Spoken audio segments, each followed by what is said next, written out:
A Bíblia consagrada por cristãos em todo o Brasil chega em uma nova edição ampliada. Bíblia de Estudo Pentecostal, edição global. Experimente uma abordagem profunda das doutrinas pentecostais com a ampliação de suas notas e estudos. O exclusivo projeto gráfico desenvolvido, agora em 2 cores, permite maior facilidade na localização de textos e suas referências.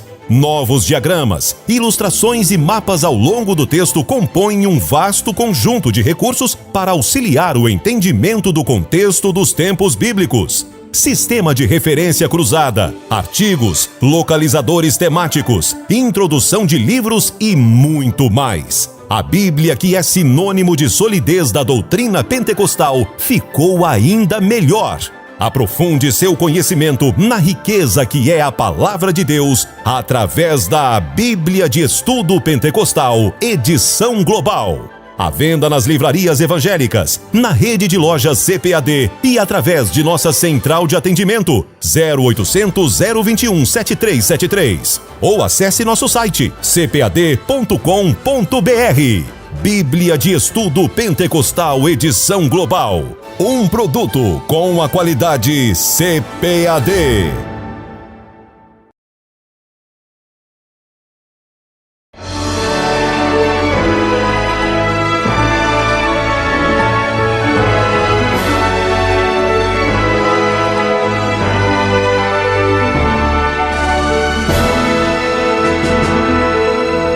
Subsídios.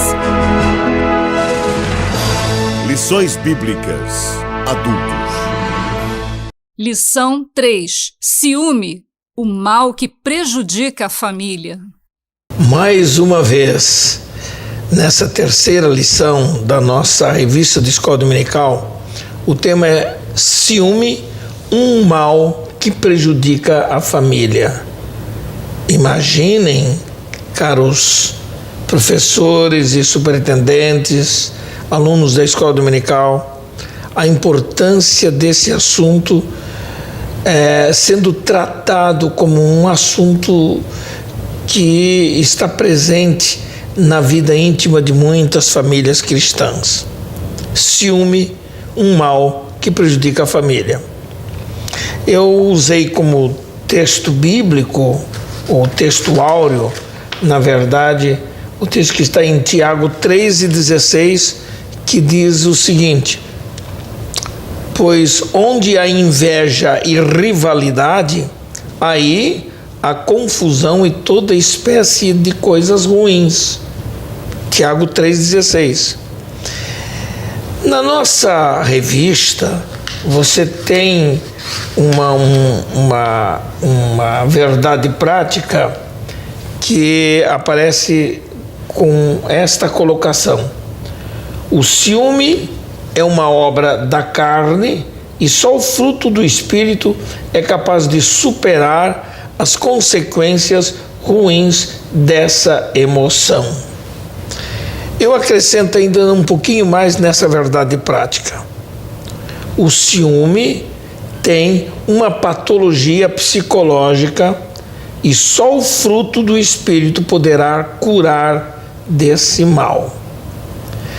O texto básico para isso é o que está no capítulo 37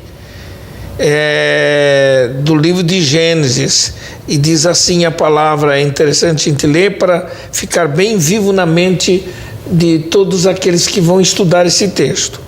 37:1 diz: e Jacó habitou na terra das peregrinações de seu pai, na terra de Canaã.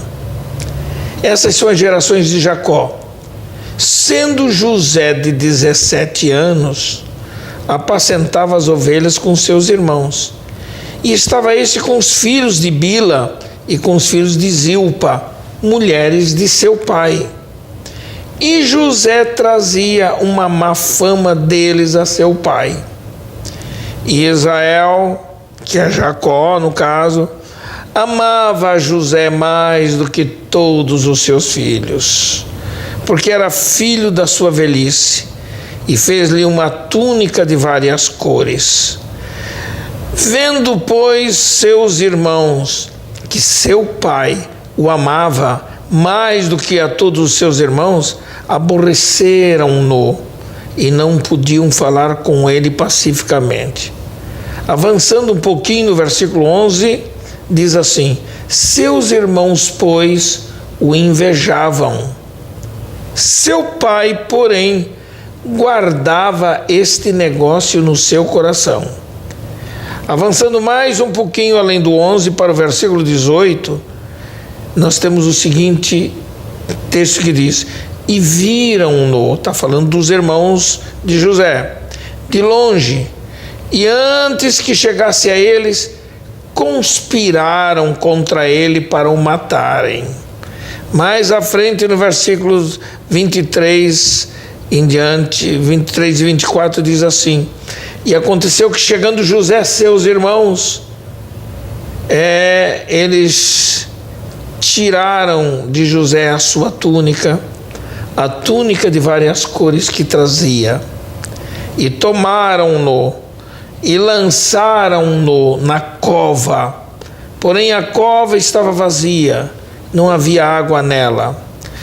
Mais à frente, no versículo 28, está escrito assim: passando, pois, os mercadores midianitas, tiraram, claro, a José, e alçaram a José da cova, e venderam José por 20 moedas de prata aos ismaelitas, os quais levaram José ao Egito. Todos esses versículos, eles trazem para nós uma ideia do que estava acontecendo nas relações entre José e seus irmãos. É incrível, mas a história se repete na experiência humana.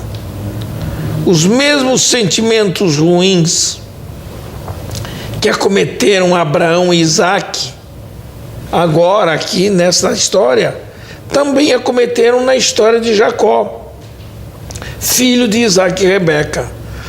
Normalmente, nós preferimos falar ou escrever sobre os aspectos positivos das grandes conquistas, das vitórias pessoais desses personagens, mas sempre evitamos abordar os desacertos e os problemas vividos por essas pessoas. Neste caso aqui, os sentimentos de inveja e ciúme no seio da família de Jacó produziram rebeliões, porfias, mentiras, violência e até divisão. Tudo por quê?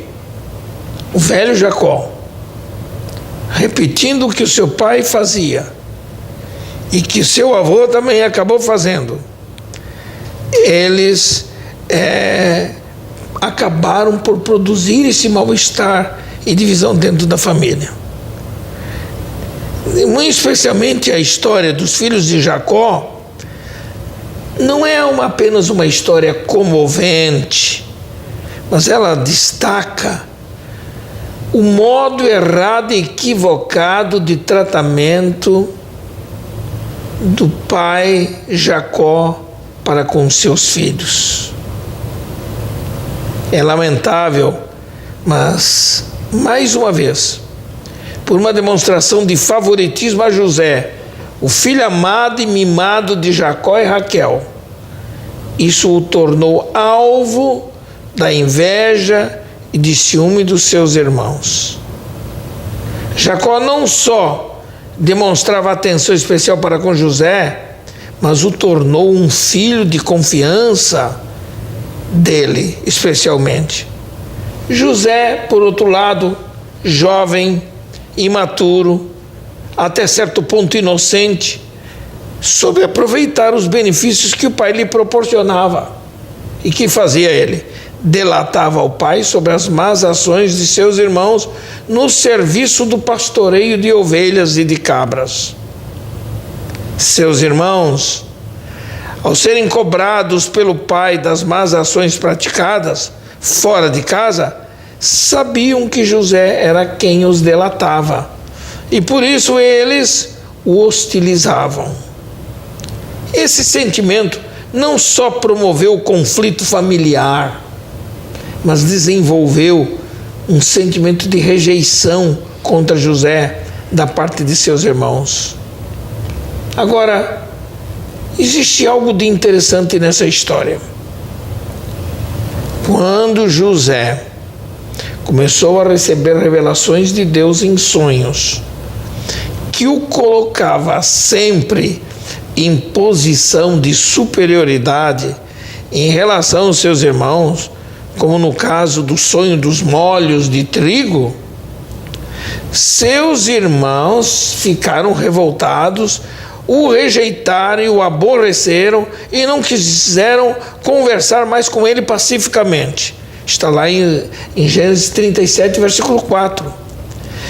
Chama a atenção nesta narrativa mosaica o fato de que o texto diz assim: porém, seu pai, guardava este negócio em seu coração. Isso dá uma lição enorme para nós, de quando Deus faz a gente perceber que existe alguma coisa em especial de Deus, quem sabe para um dos nossos filhos, mas se não soubermos administrar isso de forma correta, de forma a não criarmos animosidade para com os demais filhos, tudo bem. Mas Jacó guardava esse negócio em seu coração, daquilo que o seu filho representava e seria, quem sabe, no futuro, mas não soube administrar isso com os irmãos de José. O que Jacó guardava no coração acerca desse assunto? O que é que ele guardava? Sem dúvida, ele sabia que Deus tinha um plano especial com José, mas o velho pai não soube administrar essa situação. Aqui nós vemos uma coisa interessante, que é a falha no tratamento dos filhos. Quando os pais, por razões íntimas, dão preferência a um dos filhos em detrimento dos demais, acontecem coisas inusitadas. O texto narrativo de Gênesis 37, 4 diz: e Jacó amava a José mais do que a todos os outros filhos. Ora, quando os pais são conscientes de seus papéis dentro do lar, percebem as diferenças de personalidade, de temperamento de cada um dos filhos. É natural que os pais acompanhem o progresso evolutivo do crescimento de seus filhos. É possível que Jacó tenha percebido que havia algo especial em relação a José. Mas, independente de ser o filho da sua velhice, José era mais um dos filhos que ele havia gerado. Em outra lição, por exemplo, nós tratamos do problema que gerou o preferencialismo de Isaac e Rebeca acerca de seus filhos, Esaú e Jacó. Em circunstâncias diferentes, esta história se repete com um dos filhos de Isaac e Rebeca agora. Jacó era o preferido de Rebeca, e Esaú o preferido de Isaac. Ora, o mesmo espírito negativo que gerou divisão e engano na história de Abraão e Sara estava prevalecendo agora na história de Jacó. O texto declara que Jacó amava mais a José do que todos os seus filhos, seus irmãos. Do mesmo modo que Isaac e Rebeca fizeram com Jacó e seu irmão Esaú, repetia-se agora com Jacó o mesmo comportamento dentro da família de 12 filhos. Imaginem, quando os pais não sabem discernir o plano de Deus para a família, acontecem essas coisas. É interessante que num dos cânticos dos degraus de Salomão, no Salmo 127, versículo 3, o sábio diz assim: os filhos são herança do Senhor, e o fruto do ventre, o seu galardão. Na verdade, o que o texto quer dizer é que os filhos são um presente de Deus aos pais, os quais devem amá-los de igual modo, pois cada um deles forjará o seu futuro com os princípios vividos dentro do lar. Se os filhos são herança do Senhor, os pais, marido e esposa, devem não apenas gerá-los, mas criá-los com amor e com disciplina, para que honrem aos pais em tempo posterior. Então é importante considerar este fato: educar os filhos no temor do Senhor. O sábio Salomão escreveu um princípio bíblico que deve nortear a vida da família. Ele disse o seguinte: instrui o menino no caminho em que deve andar, até quando envelhecer, não se desviará deles. Está lá em Provérbios 22, versículo 6. Nos tempos modernos, a educação da família tem sido secundarizada para a escola, para a igreja, ou mesmo para pessoas contratadas para conviverem e ensinarem os filhos de pais que não têm tempo para educá-los especificamente. Essa é a realidade que vivemos hoje. No Antigo Testamento, a educação de filhos requeria muito do pai de família e centralizava no pai a responsabilidade da educação. Em algumas histórias bíblicas, como as do sacerdote Eli, do profeta Samuel, a história de Davi e outros mais, o exemplo na criação dos filhos foi muito negativa. Samuel foi um homem de que ninguém podia acusá-lo de nada, moralmente nem espiritualmente. Mas foi um péssimo pai, porque ele não tinha tempo para cuidar dos filhos, e os filhos dele só aprontaram com ele. Na história de Jacó, esse homem, na verdade, foi um mau exemplo de paternidade. Não só protegia o filho José, porque era jovem, mas enquanto os demais filhos se vestiam com vestidos e túnicas de linho áspero, o velho pai mandou confeccionar uma túnica especial com várias cores e as deu a José, o filho preferido. O que nós aprendemos nisso? E vemos nisso tudo que Jacó não teve escrúpulo ao presentear seu filho José com esta túnica com tecidos de várias cores, numa demonstração da preferência do pai por ele. Essa atitude do pai provocou ciúme nos demais filhos, os quais entenderam que o pai não dava o devido valor aos demais filhos. Ora, José era, de fato, o 11º filho de Jacó. E quando os mais velhos, se sentiram preteridos do amor do pai, eles se encheram de ciúme e de inveja. Eles viam que esse traje especial significava o favoritismo da parte do pai por José. E por isso, diz a Bíblia, que eles aborreceram-no. Outro elemento forte que alimentava o ciúme e a inveja dos irmãos de José eram também os sonhos de José, que o colocavam sempre em superioridade aos seus irmãos. Um dos sonhos de José era o do sonho dos feixes de trigo, todos inclinados perante o feixe maior no meio, que era ele. E o outro sonho era o sonho no qual o sol, a lua e 11 estrelas se inclinavam para José. Até mesmo o velho Jacó entendeu que o filho parecia estar exagerando e demonstrava atitude arrogante perante a família.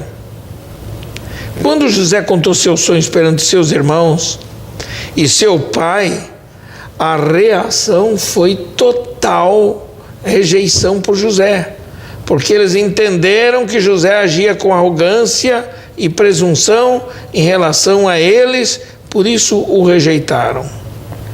Se Jacó, já maduro, experiente, tivesse ouvido a seu filho, ouvido até mesmo os seus sonhos, e o tivesse orientado como é que ele deveria fazer, talvez tivesse evitado os ciúmes e invejas e atitudes até de violência contra ele. Biblicamente, entendemos que aqueles sonhos tinham um caráter profético.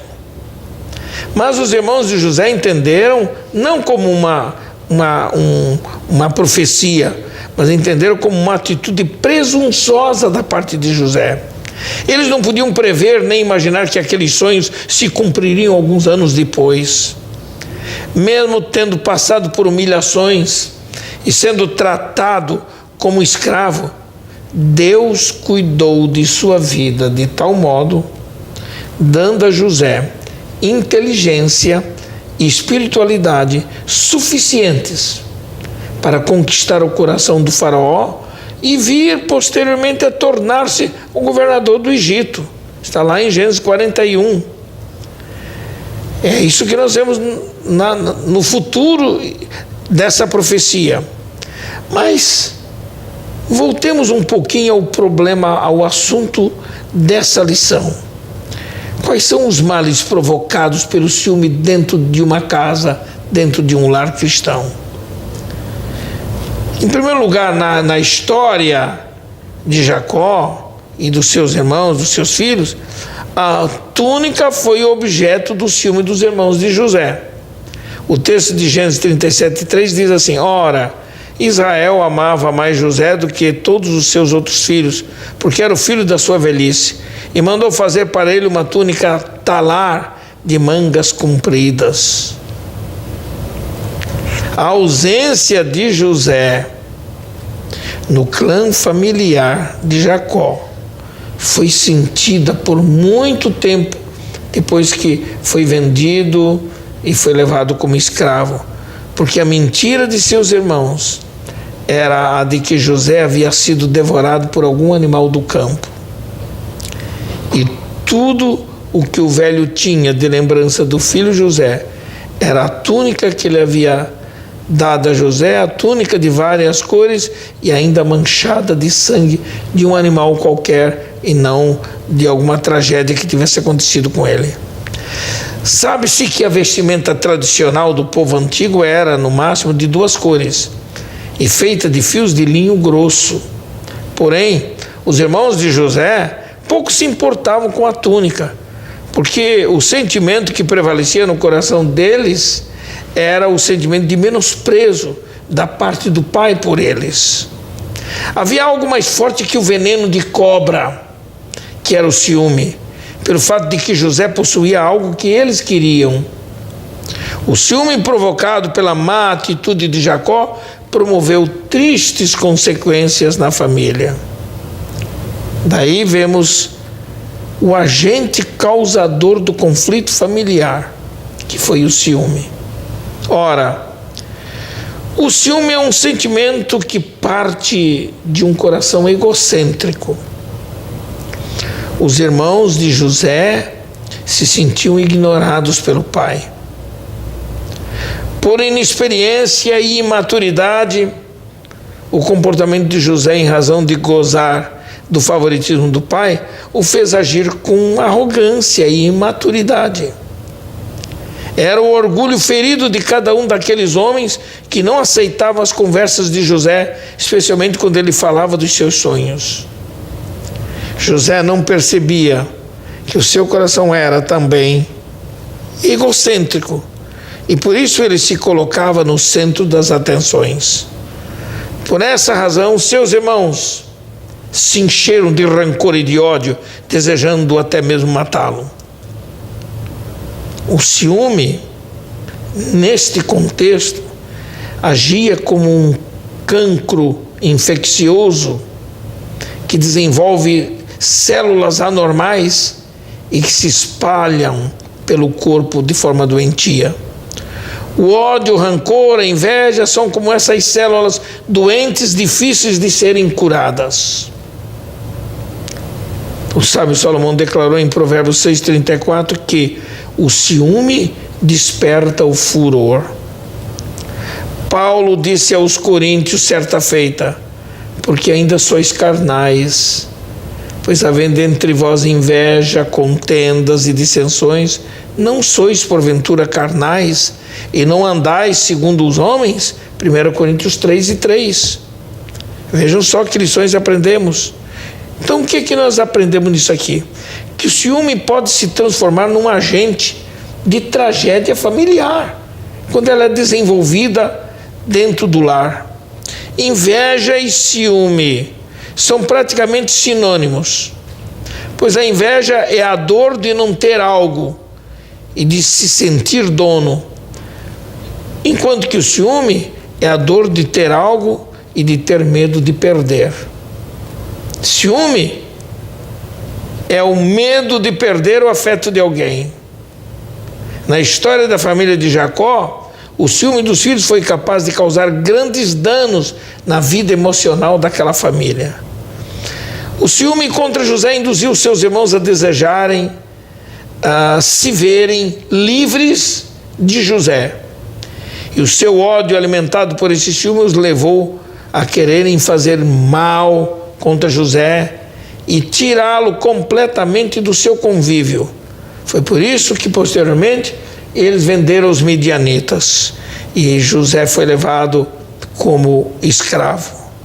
Nos primórdios da Igreja de Cristo, no primeiro século da era cristã, após a experiência do Pentecoste, a casta sacerdotal em Jerusalém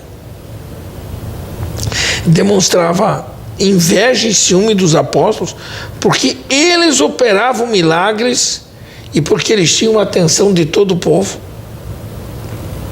É interessante que a Bíblia traz a narrativa de Lucas em Atos dos Apóstolos, no capítulo 5, versículos 17 e 18, diz assim: levantando-se, porém, o sumo sacerdote e todos os que estavam com ele, isto é, o partido dos saduceus, ficaram com muita inveja.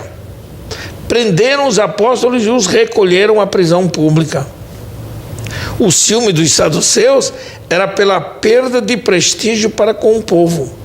E Lucas registrou esse episódio em 5,17, quando disse assim: e levantando-se o sumo sacerdote e todos os que estavam com eles, e eram da seita dos saduceus, encheram-se de inveja e lançaram mão dos apóstolos e os puseram na prisão pública. Caríssimos, Paulo, no início do seu ministério cristão, era um homem ousado ao pregar sobre Jesus. E ele e Barnabé estavam juntos em Antioquia da Psídia e entraram numa sinagoga e pregaram a Cristo como prometido Salvador. Por isso, quando os principais da sinagoga viram que a multidão seguia Paulo e Barnabé, diz a Bíblia, que eles encheram-se de inveja e, blasfemando, contradiziam o que Paulo dizia. Um pouco antes, nos primeiros dias da igreja, o Espírito Santo encheu a um homem chamado Estevão, o qual, com autoridade, acusava os judeus de terem resistido à voz do Espírito Santo. Está lá em Atos 7,55.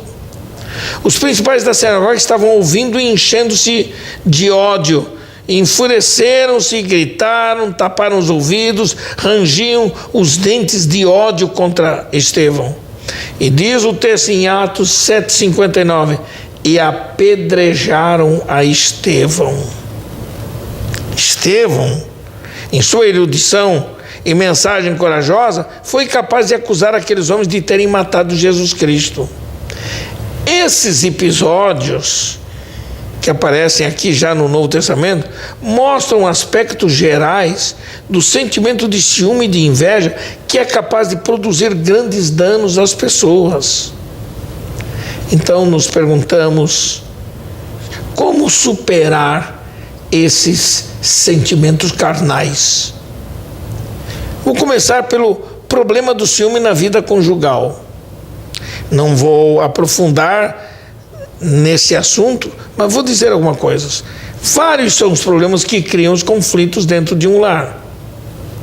O desentendimento conjugal pode ser provocado por várias razões, como, por exemplo, temperamentos distintos, formação familiar diferente, dívidas sem controle, tratamento grosseiro das partes e desconfiança entre os cônjuges.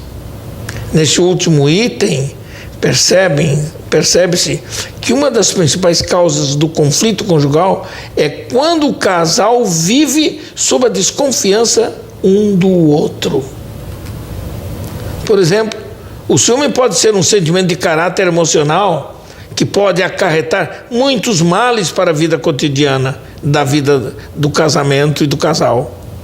O medo de perder o afeto do outro faz com que imaginações doentias sejam capazes de confundir realidades com suposições. O autor dos Provérbios 27, versículo 4, declara o seguinte, dizendo: cruel é o furor e é impetuosa a ira, mas quem parará perante o ciúme? Ora, como pastor de famílias, durante muitos anos da minha vida, eu tenho visto muitos casamentos desmoronarem por causa do ciúme. Nos lares cristãos, quando o ciúme surge da parte de um dos cônjuges, sempre termina em violência, separação e ofensas mútuas. Outro problema do ciúme é o ciúme no ministério cristão. Imaginem, assim como acontecia no início da igreja, nas castas sacerdotais dos primórdios da igreja, a inveja e o ciúme era uma realidade e era também no ministério cristão. Esse sentimento é um sentimento devastador. Esse mesmo sentimento negativo de inveja e de ciúme surge através de pessoas que são dominadas por sentimentos contra as pessoas, que se destacam ministerialmente, por desejarem o lugar delas. Alguns chegam a caluniar, difamar e ofender até mesmo um colega de ministério. Isso é muito triste, mas é uma realidade.